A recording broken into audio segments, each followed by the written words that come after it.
சிம்பிளா ஒன்று சொல்றேம்மா. டிடிவி தினகரன் அவர்களுக்கு அழைப்பு விடுத்து தினகரன் பனையூர் சென்று விஜய் அவர்களை சந்தித்து விட்டு வந்தார் என்றால் நியூஸ் எப்படி பாருக்கும்? அத மாதிரி இருக்கு அரசியல் கிழமை.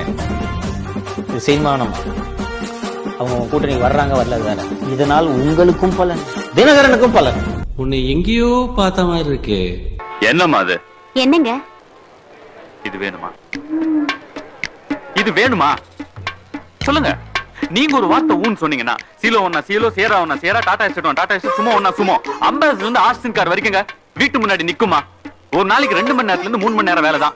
2000 இருந்து 5000 வரைக்கும் சம்பாதிக்கலாம். கூட அவ்வளவு சம்பாதிக்கல தெரியுமா? என்ன சொல்றீங்க? சார் இன்னொன்னு சார், அவங்க எல்லாம் பழுத்த அரசியல்வாதிகள். திரு விஜய் கூப்பிட்டு என்னங்க சார் நடக்குது அப்படின்னு பேசல சார். கேளுங்க, தெரிஞ்சுக்கங்க. டிடிவி தினகரன் நல்லா சொல்லி கொடுப்பாருமா. Sharp politician Dinakaran. நான் பல முறை சந்திச்சிருக்கேன். ஷார்ப் பொலிட்டிஷியன் சொல்லி கொடுப்பாரு. 2 பேருக்கும் பலன்றேன்.